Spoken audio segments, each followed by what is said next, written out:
آگے دیکھتے ہیں آیت نمبر 26 اور اس کے بعد 27. پہلے 26 دیکھ لیتے ہیں. وَلَقَدْ أَرْسَلْنَا نُوحًا وَإِبْرَاهِيمَ وَجَعَلْنَا فِي ذُرِّيَّتِهِمَا النُّبُوَّةَ وَالْكِتَابَ فَمِنْهُمْ مُهْتَدٍ وَكَثِيرٌ مِّنْهُمْ فَاسِقُونَ. ہم نے نوح اور ابراہیم علیہ السلام کو بھیجا اور ان دونوں کی نسل میں نبوت و کتاب رکھ دی. پھر ان کے اولاد میں سے کسی نے ہدایت اختیار کی اور بہت سے فاسق ہو گئے. ان کے بعد ہم نے پے در پے اپنے رسول بھیجے. اچھا اس کو بھی کر لیتے ہیں آیت نمبر 27 بھی, ٹھیک ہے. ثم قفینا علی آثارہم برسلنا وقفینا بعیسی ابن مریم وآتیناہ الانجیل وجعلنا فی قلوب الذین تبعوہ رأفۃ ورحمۃ ورہبانیۃ ابتدؤوها ما كتبناها علیہم الا ابتغاء رضوان اللہ فما رعوها حق رعایتها فآتینا الذین آمنوا منہم اجرہم وکثیر منہم فاسقون.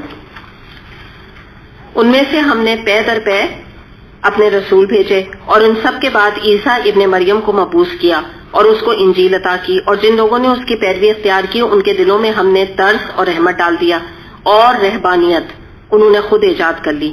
ہم نے ان پر فرض نہیں کیا تھا مگر اللہ کی خوشنودی کی طلب میں انہوں نے آپ ہی یہ بدعت نکالی اور پھر اس کی پابندی کا جو حق تھا اسے ادا نہ کیا.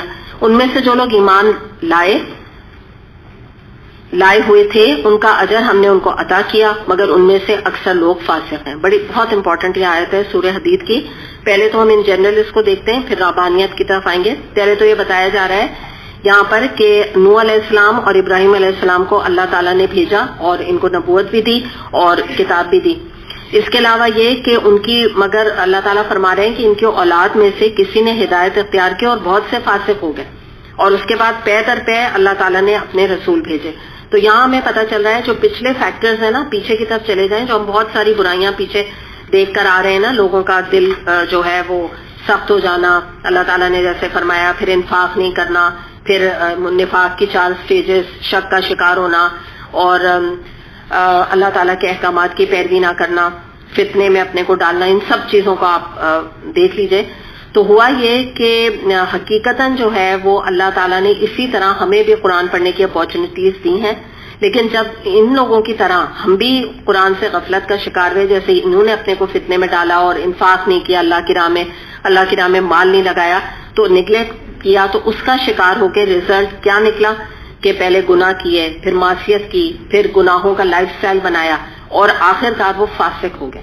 فاسق کیا ہوتا ہے؟ چھوٹی نافرمانی سے لے کے بہت بڑا نافرمان جو اللہ کا ہے اس کو فاسق کہا جاتا ہے. تو گریجولی یہ سٹیج ان پر آئی. جیسے کہتے ہیں نا, نفاق بھی انسان کے اندر آہستہ آہستہ پیدا ہوتا ہے, ایسے ایک دم سے نہیں ہو جاتا. تو اس کا ذکر کیا گیا, اور اس کے بعد پھر ایک اور بات بڑی اہم یہاں بتائی گئی کہ عیسیٰ ابن مریم کو مبعوث کیا, ٹھیک ہے, عیسیٰ علیہ السلام, اور ان کو انجیل دی, کتاب بھی ان کو دی. جن لوگوں نے ان کی پیروی کی تو ان کے دلوں میں ہم نے ترس اور رحمت ڈال دی. اس کو اب ہم دیکھتے ہیں یہاں پر کہ رافا کا جو ورڈ ہے اس سے مراد ہے نرمی اور رحمت, یعنی شفقت. تو ہم نے یہ بات ہم دیکھتے ہیں, اور ظاہر قرآن بھی اس کو ویریفائی کر رہا ہے کہ عیسیٰ علیہ السلام کے جو حواری تھے, ڈسپلس, آپ کو یاد ہے نا, ان کے فالوورز آپ کہہ لیجیے, تو ان کے دلوں میں ایک یہ نیچرل ٹینڈنسی تھی کہ پیار اور محبت کے جذبات بہت زیادہ تھے. تو جس طرح سے صحابہ کرام کے بارے میں بھی آتے ہیں نا کہ وہ ایک دوسرے کے لیے شفیق اور رحیم تھے, یہ بات ان کے اندر بھی کوالٹی پائی جاتی تھی. تو یہ جو ہے نا رحمہ والی جو کوالٹی ہے, شفقت اور محبت کا ہونا, تو یہ چیز ہم دیکھتے ہیں کہ یہودیوں کے اندر نہیں پائی جاتی.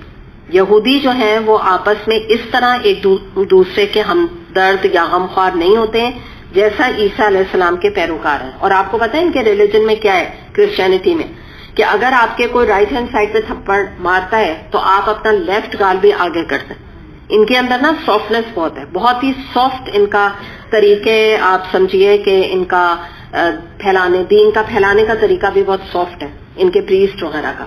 تو اس کی طرف اشارہ کیا گیا ایز کمپیئر ٹو یہودیز یا جوز, کیونکہ ہیں تو دونوں اہل کتاب نا, لیکن یہاں پہ ایکچولی ایڈریس جو اللہ تعالیٰ کر رہے ہیں وہ کرسچنس کو کر رہے ہیں. تو بتا رہے ہیں کہ ان کے اندر پیار اور محبت بھی ہے. تو دیکھیں کبھی کبھی یہ کوالٹی اچھی بھی ہوتی ہے, پیار اور محبت, لیکن اگر وہ ایکسٹریمز پہ چلی جائے تو پھر کیا ہوتا ہے, وہ نیگیٹو بھی بن جاتی ہے نا. تو اس کا ذکر یہاں پہ کیا گیا, اور آپ دیکھیں کہ ان کی نیگیٹیوٹی کہاں آئی. انہوں نے اس کو نیگیٹو یوں یوز کیا کہ عیسیٰ علیہ السلام کی محبت میں اتنا غلوف کیا، اتنا محبت ان سے کی کہ اللہ کا بیٹا ہی بنا دیا.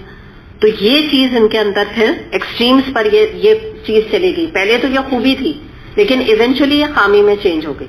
تو اس کا ذکر یہاں پہ کیا جا رہا ہے. اس کے بعد دیکھیے بڑی اہم بات آ رہی ہے، رہبانیت. ٹھیک ہے، رہبانیت سے مراد یہ ہے کہ اپنے آپ کو دنیا سے کاٹ کر اپنے آپ کو اللہ کے لیے، اپنے طور پہ اللہ کی رضا کے لیے اپنے آپ کو وقف کر دینا. ٹھیک ہے، یہ ان کی ڈیفینیشن ہے رہبانیت کی. تو اب ہم یہاں دیکھتے ہیں تھوڑا سا کہ رہبانیت کا اگر آپ اس کو بالکل ایزی اس کا کر لینا، بہت یعنی میں ایک ورڈ میں آپ کو اس کو سمجھاؤں تو بہت ہی ایزی اس کے معنی کر کے دنیا. اس کے اندر آپ سمجھیں سب کچھ آتا ہے. ٹھیک ہے، نہیں اللہ کے لیے. پریسٹ ہیں یا یہ جو ننس ہے نا، یہ اللہ کی رضا کے لیے کرتے ہیں. ابھی دیکھو یہاں پہ جملہ ہے نا، میں یہی بتاتی ہوں. دیکھو کیا یہاں پہ آ رہا ہے کہ انہوں نے اللہ کی خوشنودی کی طلب میں یہ بدعت نکالی. ٹیکسٹ دیکھیں. ٹھیک ہے، اللہ کی خوشنودی، دل میں ان کے کیا ہے، اللہ کی خوشنودی ہی یہ چاہتے ہیں، اللہ کی رضا کے لیے یہ کام کرتے ہیں. ٹھیک، تو اب اس کو دیکھیں گے، دیکھ رہے ہیں ڈیٹیل میں.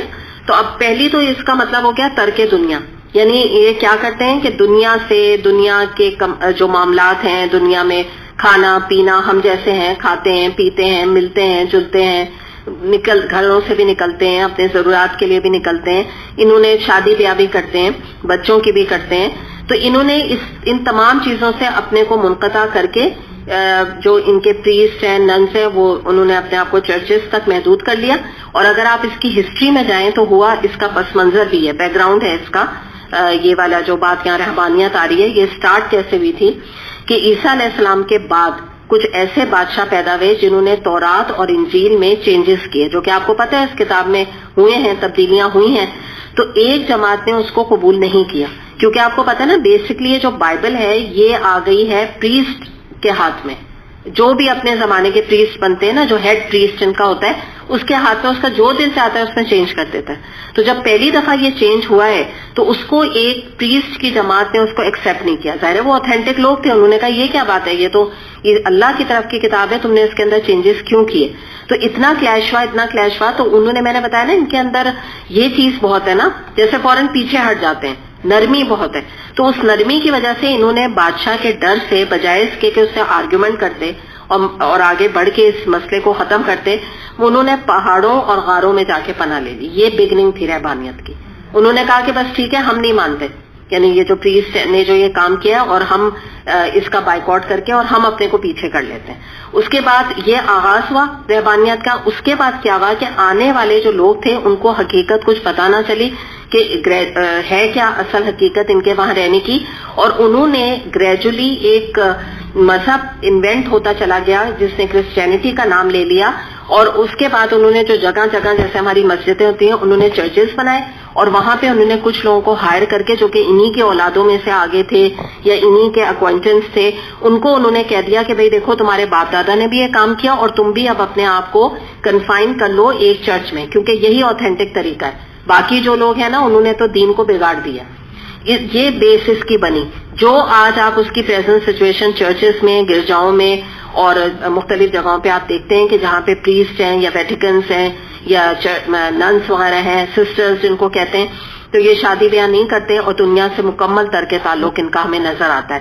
تو اللہ تعالیٰ یہاں فرما رہا ہے کہ انہوں نے اللہ کی رضا کے لیے خود یہ بدعت، اللہ تعالیٰ نے ادھر اس کو بدعت کہا.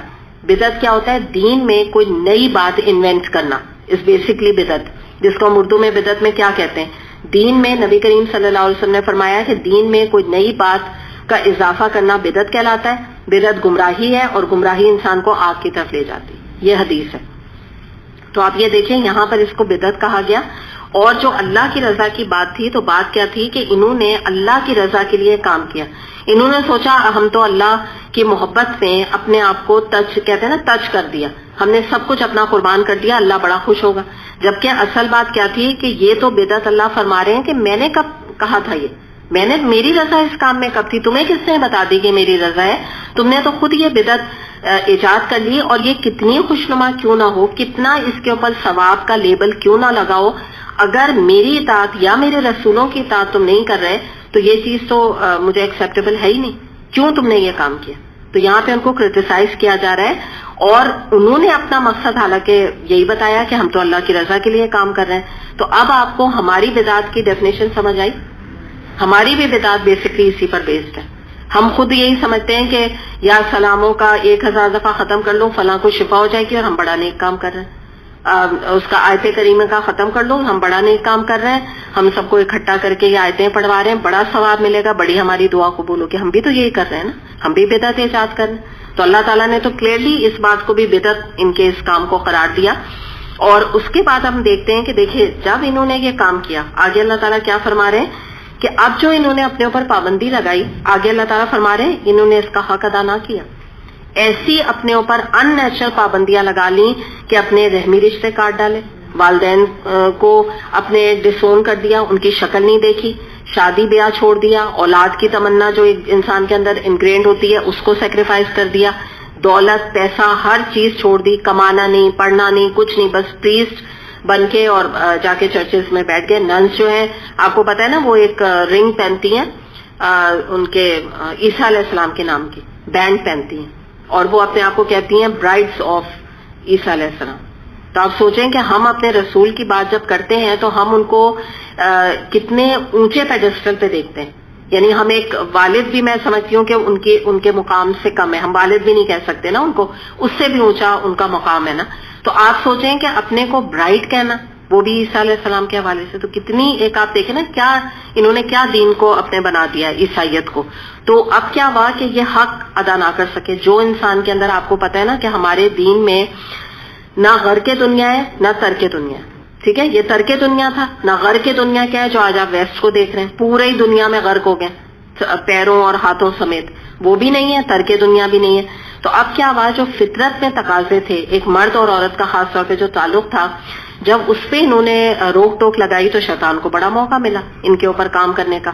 اور اس کے بعد انہوں نے ایسے ایسے غیر فطرتی کام کر کے دکھائے ہیں. یہ پریسٹ ہو گئے، نن ہو گئے، اتنے ان کے illicit ریلیشن شپ ہے کہ ان کے بارے میں یہ آتا ہے کہ یہ ہومو سیکسول بھی ہوتے ہیں، لیسبینزم بھی ان کے اندر کثرت کے ساتھ پایا جاتا ہے. اور ایک نن نے ایک بک لکھی تھی جس میں اس نے کنفیس کیا تھا کہ ہمارے چرچز میں، چرچ کے نیچے باقاعدہ ایک قبرستان ہم نے بنایا ہوا ہے، اور وہ کس کا ہے، اللیجیٹمیٹ بچوں کا، جن کو کہ ناجائز اللیجیٹمیٹ تعلقات کے بعد ان بچوں کو مار کے اور نیچے دفن کرتے، جو یہ ننس وغیرہ ہیں. اور اس کے بارے میں یہ پیپر میں اس کے بارے میں آیا تھا، تو اتنی زیادہ یعنی اس میں ایسی باتیں ہیں کہ وہ میں تو پوری آپ کو مینشن بھی نہیں کری، بس تھوڑی بہت میں اس میں سے آپ کو بتا رہی ہوں کہ جو یہ اس میں مطلب جو چیزیں سامنے آئی ہیں ان میں یہ پتہ چلا ہے کہ آسٹریلیا پریسٹ جو ہے، میں ٹرانسلیٹ کر رہی ہوں، تو اس نے وہ لڑکوں کے ساتھ ایک جو پکڑا گیا ہے، یعنی اس کو انہوں نے پکڑا ہے تو 60 مرتبہ اس نے اس کے ساتھ زیادتی کی. اس کے علاوہ 65 سالہ کیتھولک جو پریسٹ ہے اس نے نہ جانے کتنے بچوں پر اس قسم کے illicit ریلیشن شپ میں اس کو ابیوز کیا ہے، چائلڈ ابیوز ہے. اس کے علاوہ ہمیں پتہ چلتا ہے کہ ایک رومن کیتھولک تھا، اس نے 28 بچوں کو زیادتی کا نشانہ بنایا. کسی نے 100 بچوں کو زیادتی کا کانفیس کیا، نشانہ بنایا. اور ان میں ایجز آتی ہیں کہ 20 سال سے لے کے 17 سال سے لے کے 12 سال سے لے کے جو لڑکے تھے ان کو انہوں نے رات کا جو ان کا سیشن ہوتا تھا چرچ میں، اس میں وہ یہ کام کرتے تھے. رات کو بچے ان کے پاس جاتے تھے، یعنی یہ سیشنز کے لیے ان کی جو پریئرز ہوتی ہیں، اور اس کے بعد ان بچوں کے ساتھ انہوں نے یہ کام کیا اور ڈرا دھمکا کے کہ لوگوں کو پتہ بھی نہیں چلا. تو کچھ ان کے بارے میں آتا ہے کہ یہ پکڑے گئے 2010 میں، ان میں سے سوئٹزرلینڈ میں 146 کیسز آئے، ان میں 125 پریسٹ انوالو تھے. یعنی آپ یقین کریں جو میرے پاس یہ رائٹ اپ ہے نا، اس میں کوئی ملک بچا نہیں جہاں پہ پریسٹوں نے یہ کام نہیں کیا. اور ننس کے تو الگ کہانیاں ہیں، وہ تو میں آپ کو بتا رہی ہوں نا، وہ الگ ہیں. تو اتنے یعنی آپ دیکھیں نا، اس نے اس کے ساتھ، اس نے اس کے ساتھ، یعنی لڑکوں کو روک کے نا، یہ جو ہے 18 سالہ نوجوان کے ساتھ 17 سالہ نوجوان، اور ایک دو نہیں، یعنی پوری زندگی اس میں گزر رہی ہے. کوئی 100 کانفیس کر رہا ہے، کوئی 80 کوئی کہہ رہا ہے ہمارے یہ ریلیشن شپ ہے ہماری لڑکوں کے ساتھ، نعوذ باللہ. تو یہ ساری چیزیں انہوں نے کی. تو اس کے بعد کہتے ہیں کہ پھر یہ جو ان کا بشپ ہے جو مین ان کے تھے, تو انہوں نے ایک میٹنگ بلائی اور انہوں نے کہا کہ مجھے اب ایسا لگتا ہے, اچھا ان میں سے نا بہت ساروں کے کرائمز انہوں نے چھپائے بھی, بہت سارے اس میں آ رہا ہے کہ بعض کو انہوں نے ریزائن دینے پر مجبور کیا تاکہ ریزن نہ پتہ چلے, ان کو چپ چاپ ہٹا دیں, لیکن پھر بھی یہ چھپ نہیں سکا ہے نا. کتنے لوگ ابھی بھی ان پوسٹ کے اوپر ہیں اور یہ کام کر رہے ہیں, اور وجہ کیا ہے, اللہ تعالیٰ کیا فرما رہے ہیں, جو پابندی تم نے لگائی تم اس کا حق نہیں ادا کر سکتے. اس کے بعد انہوں نے جو بشپ ہیں انہوں نے یہ کہا کہ میرا یہ خیال ہے, انہوں نے یہ میٹنگ کی بہت بڑی, ان کی سارے پریسٹ وغیرہ کی میٹنگ ہوئی, اور انہوں نے سجیشن دیا کہ میرا یہ خیال ہے کہ جتنے پریسٹ ہیں اب ان کے لیے شادی کو مینڈیٹری کر دینا چاہیے. آپ سوچیں جو چیز اللہ تعالیٰ نے پہلے ہی ہمارے لیے حلال کی تھی. تو اس کے بعد کہتے ہیں کہ ایک بڑا وہ چلا بحث اور مباحثہ, اور وہ ابھی تک چل رہا ہے, اور ظاہر سی بات ہے تو ان کا تو ریلیجن ختم ہو جائے گا جس دن انہوں نے شادی کو الاؤ کر دیا. وہ تو نبی کریم صلی اللہ علیہ وسلم کی سنت پر آ جائیں گے وہ, تو یہ تو مرتے مر جائیں گے, ان کے بچے برباد ہو جائیں, ان کا جو ہے ملک تباہ ہو جائے, لیکن یہ کبھی یہ قانون نہیں لائیں گے. آپ سمجھ سکتے ہیں نا, ان کا تو ختم, یہ تو the منٹ یہ شادی اپنے الاؤ کریں گے تو ان کا تو یہ جو چرچ سسٹم ہے, مونسٹرک وے آف لائف ہے, وہ تو ختم ہو جائے گی. تو اس لیے ابھی تک کہہ رہے ہیں کہ یہ بحث چل رہی ہے اور اس میں ابھی کوئی نتیجہ اس کا نہیں نکلا ہے, کیونکہ ایگری نہیں کر رہے موسٹ آف دا پریسٹ ان باتوں کے علاوہ. تو یقیناً کوئی عقل مند پریسٹ ہیں, کچھ لوگ ہیں کہ جو اس فیور میں. اچھا, اب اس کے بعد میں آپ کو بتاتی ہوں کہ رہبانیت میں انہوں نے اپنا حال کیا کیا. اس میں کچھ واقعات آتے ہیں تفاسیر میں, تو بڑی ڈیٹیل میں ہے, آپ کو کبھی موقع ملے تو پڑھیے گا, لیکن ان میں سے میں بالکل چند آپ کو بتا رہی ہوں کہ بیسکلی یہ رہبانیت پہلے کیا تھی. ابھی بھی اس کی شکلیں موجود ہیں لیکن اتنا ایکسٹریم نہیں ہے جتنا کہ میں ابھی آپ کو مینشن کر رہی ہوں, لیکن ابھی بھی ہے یہ چیزیں. تو ان کے بارے میں یہ آتا ہے کہ ایک سینٹ مکاریوس نام کا ایک سینٹ تھا, تو اس کے بارے میں آتا ہے کہ 6 مہینے تک وہ ایک دلدل میں سوتا رہا اور زہریلی مکھیاں اس کے برہنہ جسم کو کاٹتی رہیں. مطلب آپ سمجھیں نا, یہ اپنی باڈی کو تکلیف دیتے تھے. اس کے بعد پھر آتا ہے سینٹ, ایک اور سینٹ کا نام آتا ہے, 40 دن تک خاردار جھاڑیوں میں پڑا رہا اور 40 سال تک اس نے زمین کو پیٹنے لگائی. ایک ولی سینٹ جان 3 سال تک عبادت میں کھڑا رہا, اس پوری مدت میں وہ کبھی نہ بیٹھا نہ لیٹا. اس کے بعد ایک اور عیسائی سینٹ کے بارے میں آتا ہے کہ ہر ایسٹر سے پہلے پورے 40 دن تک وہ فاقہ کرتا تھا اور ایک دفعہ پورے 1 سال تک وہ ایک ٹانگ پہ کھڑا رہا.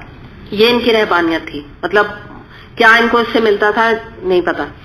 پھر آتا ہے کہ دوسری خصوصیت ان کے اندر یہ تھی کہ یہ حد درجہ گندے اور صفائی سے پرہیز کرتے تھے, یہ نہاتے واتے نہیں ہیں.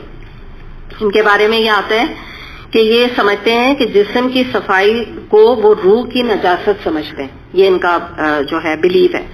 اور ان کے بارے میں آتا ہے کہ ایک سینٹ ایتھنس, نام بہت عجیب سے ہیں اس لیے میں پڑھ نہیں رہی ہوں, سینٹ اینتھنی اور ایتھونس جو ہیں, ان کی خوبی ان کے چرچز میں بیان ہوتی تھی, اور آج تک یعنی ان کی ہسٹری ریکارڈ کرتی ہے کہ وہ اتنے اعلیٰ اور اتنے اللہ کی محبت میں انہوں نے اپنی زندگی گزاری کہ مرتے دم تک انہوں نے کبھی اپنے پاؤں نہیں دھوئے. یہ ان کی کوالٹیز تھیں. سینٹ ابراہیم کے بارے میں آتا ہے کہ اس نے 50 سال تک نہ منہ دھویا نہ پاؤں دھوئے. ایک مشہور راہبہ یعنی جو نن ہوتی ہے نا, اس کے بارے میں آتا ہے کہ اس نے زندگی بھر اپنی انگلیوں کے سوا جسم کے کسی حصے کو پانی نہیں لگنے دیا. اور کانوینٹ کی, ایک کانوینٹ کا یعنی ذکر ہے کہ 130 ننس جو ہیں ان کی تعریف میں لکھا گیا ہے رہبانیت کے حوالے سے کہ انہوں نے زندگی بھر اپنے کبھی پاؤں نہیں دھوئے, اور غسل کا تو نام سن کے ان کے بدن پہ لرزہ طاری ہو جاتا. سوچیں آپ سر, یہ تو ہم بچوں کو ایسے کہتے ہیں نا کہ تمہیں تو نہانے کا سن کے لرزہ طاری ہو جاتا ہے. تو یہ ان کا حال تھا کہ انہوں نے جو ہے یعنی کہ ساری عمر غسل کا, اور اتنی ڈیٹیل سے آپ یقین کریں تفسیر میں کہ آپ بس ایسے سر پکڑ کے بیٹھ جائیں گے کہ واقعی یہ انہوں نے کیا ان کا ریلیجن ہے.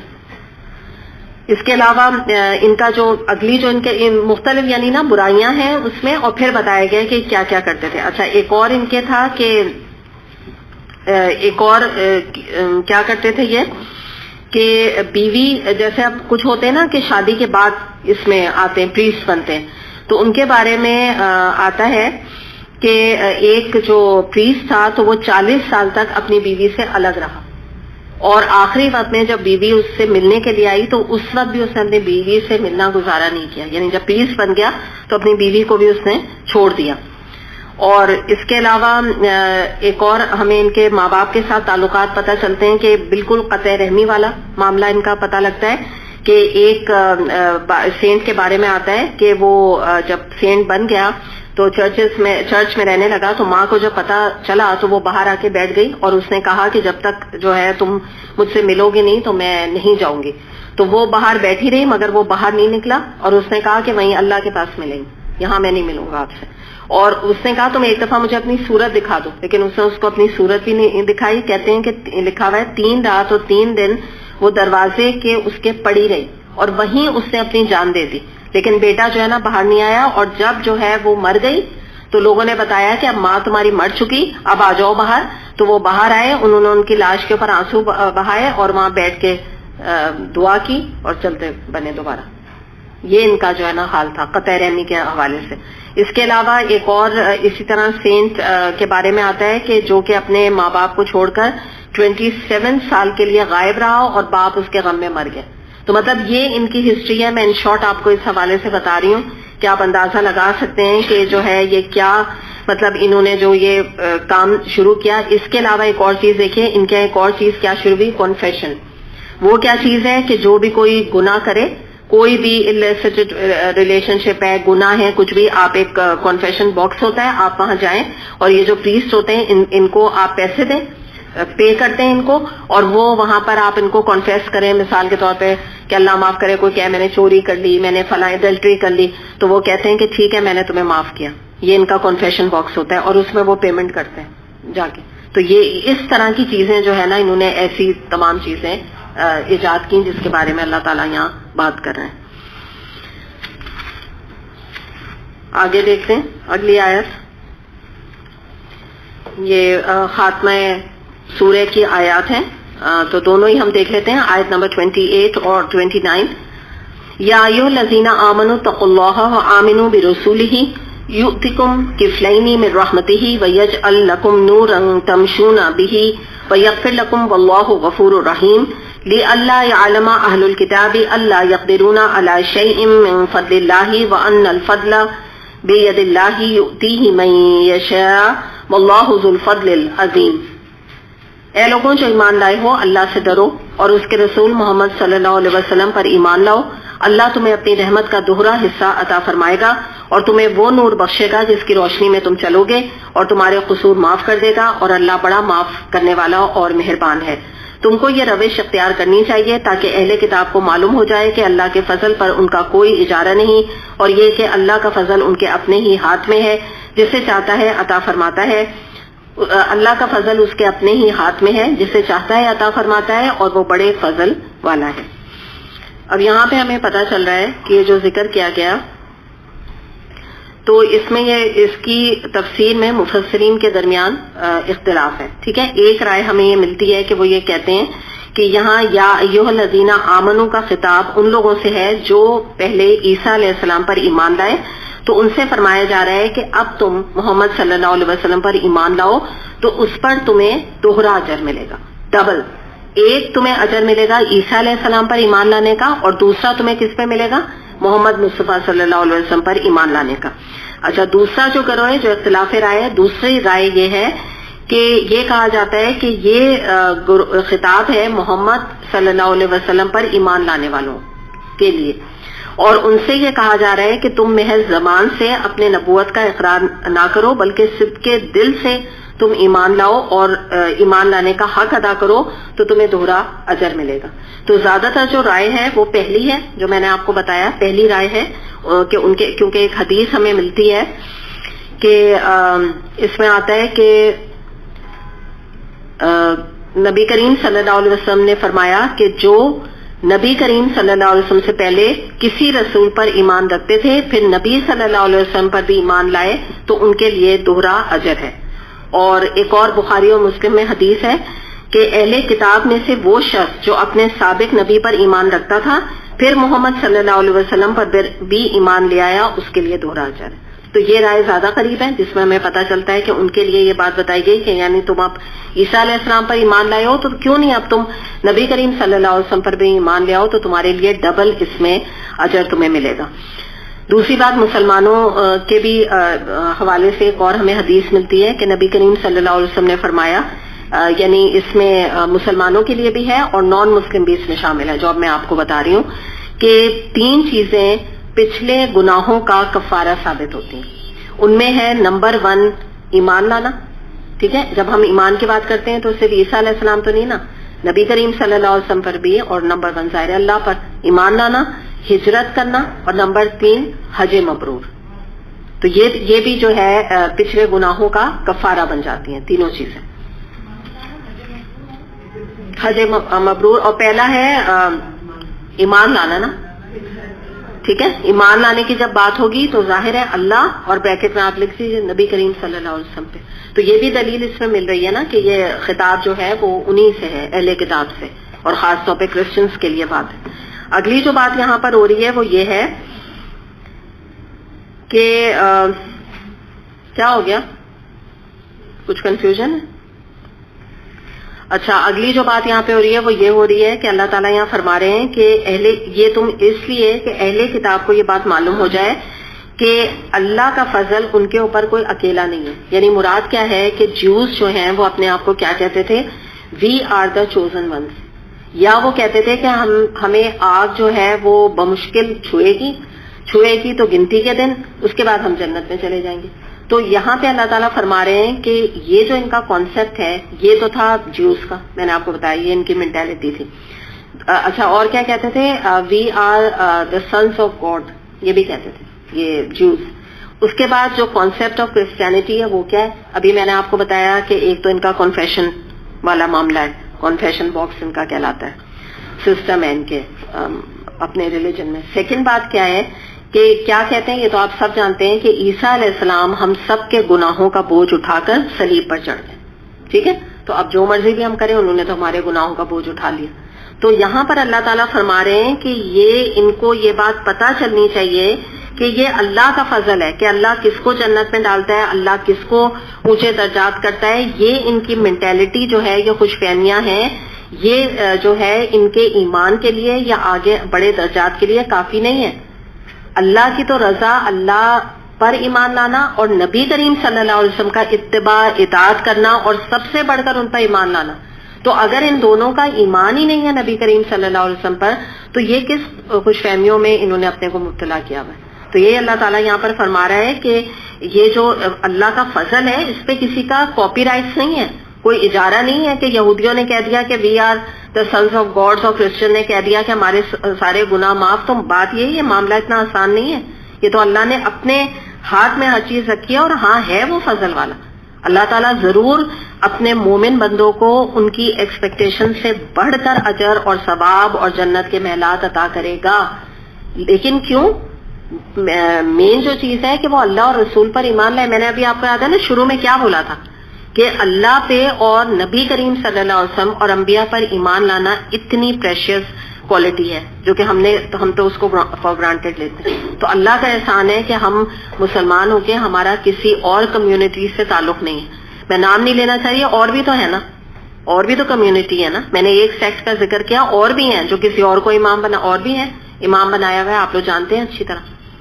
تو اللہ کا احسان ہے، although they call themselves Muslims، ٹھیک ہے نا، آج ہمارے معاشرے میں کتنے سیکٹ ایسے موجود ہیں۔ تو اللہ کا احسان ہے کہ یہ بہت بڑی نعمت ہے جس کو اللہ تعالیٰ فرما رہے ہیں کہ یہ کسی کا اجارہ نہیں ہے، میری مرضی میں کس کو جنت میں ڈالوں اور اس کا کیا انجام۔ تو الحمدللہ اس کے ساتھ ہی یہ مکمل بھی، اور